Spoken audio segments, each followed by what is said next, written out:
bienvenue dans une nouvelle vidéo. Alors aujourd'hui on se retrouve avec une vidéo qui m'a été suggérée par ma copine Patricia. Donc elle m'a dit j'aimerais trop qu'on fasse une vidéo toutes les deux sur le même thème en même temps. Donc vous aurez exactement la même vidéo sur le compte de Patricia, donc Patricia B en français. Je vous mets le lien de la chaîne là et en barre d'infos de toute façon parce que je sais plus si c'est Patricia B en français ou Patricia B tout court sur YouTube et Insta, c'est pas les mêmes noms. Bref, Patricia B, je pense que vous la connaissez, c'est une américaine qui vit en France, qui est maman de 2 enfants, qui est trop mignonne. D'ailleurs ils vont déménager, ils quittent la France. Mais je les aime beaucoup et on s'est déjà rencontrés plusieurs fois, on s'entend très bien, on a un peu je pense la même manière de voir les choses et quand elle m'a proposé de faire cette vidéo, je me suis dit que c'était une très bonne idée. Je ne suis pas du tout chez moi, vous voyez que je ne suis pas dans mon environnement habituel, je filme pas du tout avec mon réflexe donc la qualité va pas être ouf, je ferai mon maximum mais je suis chez mes parents actuellement en vacances avec Ella et du coup voilà je fais comme je peux. Pour ceux qui découvriraient la chaîne, qui viendraient de la chaîne de Patricia, moi c'est Elissa, je suis maman d'une petite fille qui s'appelle Ella et qui a 4 ans. Et avec mon mari, on vit en Corse. Et voilà. N'hésitez pas à nous rejoindre, à vous abonner, ça fait toujours plaisir. Et on va commencer avec la vidéo, donc on s'est dit qu'on voudrait, comme vous avez vu certainement dans le titre, vous partager ce qu'on aurait aimé savoir avant d'être maman. Parce que effectivement être maman c'est quelque chose qui change tout dans votre vie, mais genre littéralement tout, même si ça peut se faire de façon très naturelle hein, parce qu'on est fait pour être enfin, je pense que physiologiquement on est fait pour avoir des enfants donc ça vient très naturellement, mais on n'est pas toujours psychologiquement préparé à tout ce qui nous attend. Et donc j'ai listé quelques petites choses que j'aurais aimé savoir avant d'être maman, avant d'avoir un enfant. La première chose, et pour moi la plus percutante quand t'as un enfant, c'est que je n'étais pas du tout consciente de l'amour que j'allais me prendre en pleine face et de l'amour qu'on peut porter à son enfant. Alors c'est toujours hyper abstrait quand t'es pas parent, on a beau te le dire, on a beau te dire c'est le plus beau truc qui t'arrive dans ta vie et tout, t'es là ouais, c'est genre limite t'y crois pas trop, tu dis ouais c'est un peu une phrase bateau quoi. Mais clairement le jour où tu deviens parent, tant que tu ne l'as pas vécu tu peux pas le comprendre, c'est genre tu te prends une vague d'amour pour ce petit être qui sort de toi et qui n'a que toi dans sa vie en fait. L'amour que tu portes à tes enfants, quel que soit leur âge, c'est un truc genre viscéral. S'ils sont mal, t'es mal, s'ils sont heureux, t'es heureux. C'est vraiment le genre de choses où tu peux pas être préparé à ça. Et quand moi j'ai eu Ella, je me suis dit mais pourquoi on me l'a pas dit avant, même si en fait tout le monde le dit.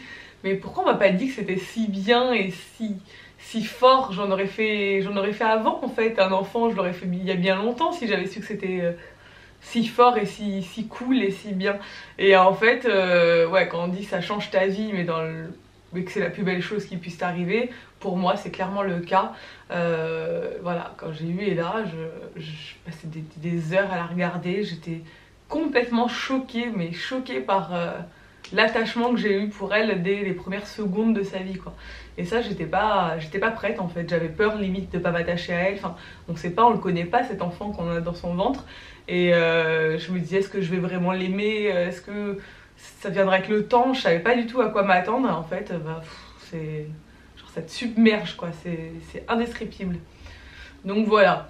Ça c'est la première chose que j'aurais aimé savoir, même si en fait on te le dit, j'aurais aimé le savoir au fond de moi-même et me dire ouais c'est vraiment vrai quoi. Mais j'y croyais pas trop en fait avant que ça m'arrive. Ce à quoi on n'est pas préparé non plus je trouve, c'est l'angoisse que tu peux ressentir pour cette nouvelle personne qui rentre dans ta vie.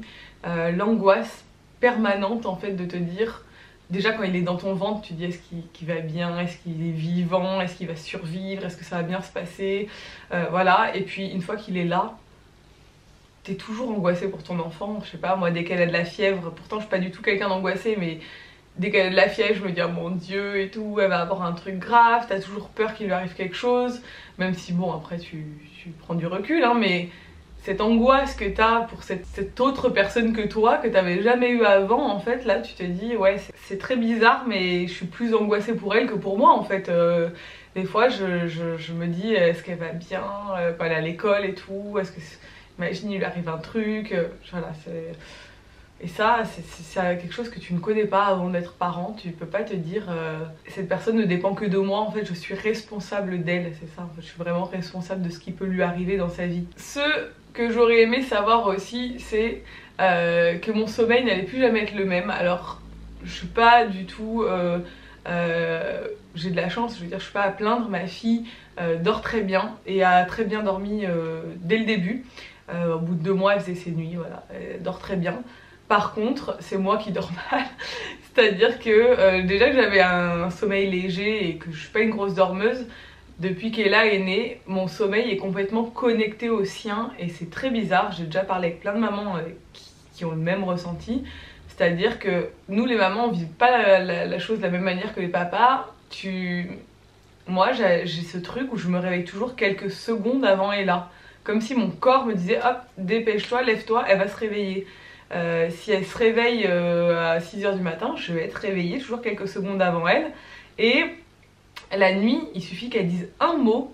Pourtant maintenant, voilà, elle a quand même plus de 4 ans.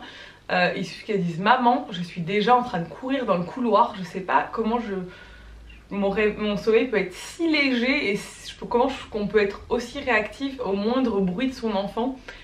Comme si vraiment, alors le papa il peut ronfler à côté, il peut rien entendre, mais la maman, on est connecté à son enfant, c'est hyper bizarre quoi. Et si elle dort mal, ben forcément je dors mal.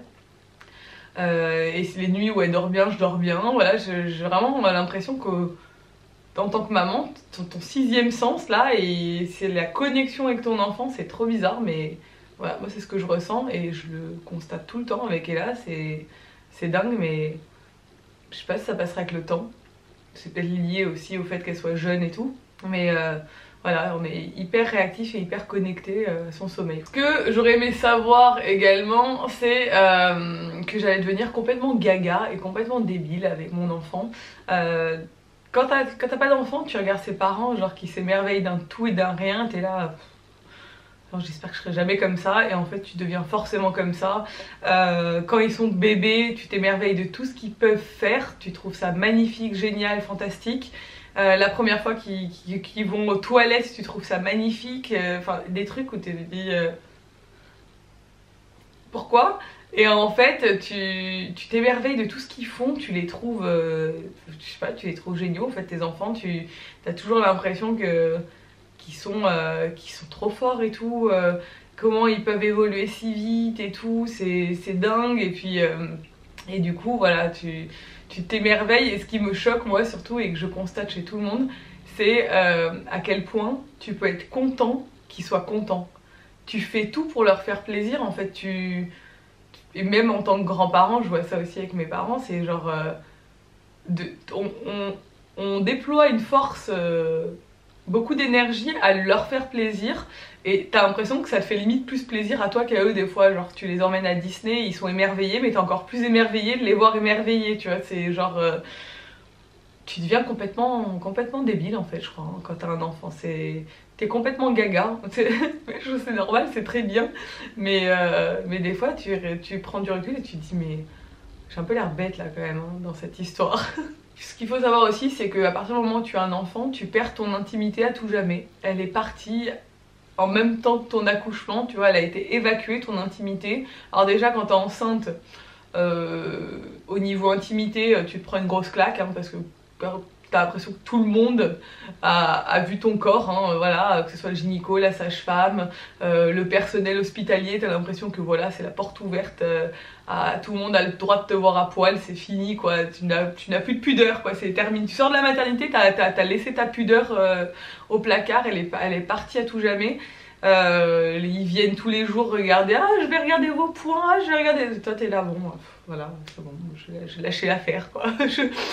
Voilà, et franchement c'est un truc qui m'avait un peu marqué, genre je suis pas retournée chez le gynéco pendant, j'aurais dû y retourner au bout d'1 an, mais genre je suis pas retournée de suite parce que j'étais là, c'est bon maintenant, laissez-moi tranquille, parce qu'entre les prises de sang qu'on te fait régulièrement, les rendez-vous, où bah, tu te fous à poil, et la maternité où c'est vraiment le pompon, tu te dis bon c'est bon, j'ai perdu mon intimité, puis après t'as ton enfant qui ne te laisse pas d'intimité, c'est à dire que ton enfant peut aime beaucoup venir te voir quand t'es aux toilettes, aime beaucoup venir te voir quand tu prends ta douche, aime prendre le bain avec lui. Bon voilà, moi ça me dérange pas du tout de prendre le bain avec ma fille, mais il n'y a pas de pudeur envers moi ou son papa. Elle s'en fout quoi. Pour elle, elle pourrait vivre nue, c'est pareil. Et puis nous, voilà, l'intimité, ta propre intimité, tu la perds un peu, tu la laisses un peu au placard aussi quoi. Quand t'as un enfant, c'est terminé quoi. Voilà, c'est comme ça va avec quoi. Ce qui est aussi frappant, c'est que tu es prêt à... Enfin, tu as la capacité à déployer une force impressionnante pour ton enfant. On voit souvent des mamans dans des situations graves où genre quand un enfant se blesse ou qu'il se passe un truc grave, qui ont des réactions très innées. Et en fait, tu es prêt à déployer une force, tu te sens pousser des ailes pour ton enfant si tu as des choses qui se posent devant toi, d'un seul coup des problèmes, et bah t'es prêt à tout affronter pour ton enfant. En fait, il y a plus de barrière, c'est quand c'est même pas pour toi, c'est pour cet enfant que t'aimes tant. En fait, t'es prêt à déployer des trucs impressionnants, et généralement, voilà, tu pouvais pas savoir à l'avance que t'allais être capable de faire autant de choses grâce à l'amour que tu portes à ton enfant. Et pour terminer, j'aurais aimé savoir que ce temps-là que j'avais avant pour moi, ce serait terminé. C'est-à-dire que j'arrive à m'accorder quand même pas mal de temps pour moi, aller faire du sport, à voir mes copines et tout. Mais ce temps, tu vois, où genre quand t'as envie de rien faire, tu fais rien. Quand t'as envie de passer une journée à regarder une série dans ton lit, tu le fais. Tout ça c'est fini. En fait, quand t'as un enfant, c'est terminé. Ça devient tellement rare et tellement précieux ce genre de moment que tu te dis que t'aurais dû quand même pas mal en profiter avant. T'étais pas consciente du fait que tu pouvais passer un week-end entier à rien faire du tout, à chiller comme ça et à pas bouger, à rester enfermé si t'avais envie. Quand t'as un enfant, bah, il veut sortir, il faut se lever le matin parce qu'il te dit debout maman, il faut se lever, j'ai faim, voilà, je veux sortir, je veux aller là, je veux faire ci, je veux faire ça. Et genre c'est fini la tranquillité, c'est fini les moments en détente où tu voulais te faire des siestes et tout, voilà, tu pouvais. Maintenant tu dois tu dois t'occuper de cette petite personne qui veut faire toujours plein de choses et qui a toujours une énergie débordante dès la première heure. Et moi, sachant que ma fille est bien matinale, des fois on est sur du 6h, 6h30, où elle est déjà en train de courir partout dans la maison et toi t'es là pourquoi je fais ça? Donc voilà, kiffe ta vie avant d'avoir un enfant, profites-en à fond. Après moi j'aimerais dire aussi que tous ces gens qui te disent que ta vie s'arrête quand t'as un enfant, que c'est terminé, que tu pourras plus jamais rien faire, que tu pourras plus bouger, profitez-en, voyagez parce qu'après ce sera terminé. Ça c'est des grosses conneries. Nous on a strictement rien changé à notre vie depuis qu'on a Ella. Et on l'a toujours emmené partout avec nous, on a toujours fait autant de restaurants, on a toujours fait autant de voyages, même plus. C'est pas un frein, si t'habitues ton enfant à avoir le même rythme de vie que toi, et ben il va suivre et c'est tout. En fait c'est juste une question d'habitude et il faut pas se mettre des barrières, s'empêcher de sortir, s'empêcher de faire des trucs parce qu'on a peur qu'ils réagissent comme ci, comme ça. Non, en fait ça se passera comme ça se passera, et plus vous allez vous mettre dans des situations comme ça où vous prenez un peu un risque avec votre enfant, surtout quand ils sont jeunes, on se dit ah non je peux pas l'emmener au resto, il va faire une crise, il va faire ci, il va faire ça. En fait plus vous surmontez ça, ouais ça va être chiant les 2-3 premières fois, et puis après vous allez trouver des petites astuces, je sais pas, l'occuper, voilà, lui donner du pain, l'occuper avec des jouets, vous balader avec lui et tout, et en fait l'enfant va s'habituer, et plus il s'habitue, plus c'est simple, et plus c'est simple, plus tu ressors et plus tu fais des trucs comme avant. Donc voilà. Bref, j'espère que cette vidéo vous a plu. N'hésitez pas à aller voir celle de Patricia, où je vous mettrai le lien de sa vidéo, donc le lien de sa chaîne et le lien de sa vidéo en barre d'infos. Je vous mettrai aussi là sa petite vidéo. N'hésitez pas à aller la voir parce que je suis sûre qu'elle va avoir plein d'idées différentes de la mienne, parce qu'on ne s'est pas du tout consulté sur les idées qu'on allait évoquer. Donc je sais pas si on va appréhender la vidéo de la même manière ou pas du tout. Puis en plus elle est juste trop mignonne, donc moi j'aime trop son petit accent et tout. Je craque trop pour les gens qui ont des petits accents comme ça, je me dis c'est trop chou. Elle me fait trop rire, elle est trop gentille et tout, et sa chaîne est vraiment agréable. Elle partage beaucoup sur la culture américaine et les différences entre la culture américaine et la France. Et moi, vu que les États-Unis c'est un pays que j'adore, ça me parle, voilà, et puis elle est rigolote et tout. Donc voilà, n'hésitez pas à aller la rejoindre, je lui fais de la pub parce que c'est ma copine et que je trouve qu'elle est vraiment cool. J'espère que cette vidéo vous a plu, n'hésitez pas à la commenter, à la liker et à vous abonner à ma chaîne si c'est pas encore fait, et je vous dis à demain dans une nouvelle vidéo. Ciao!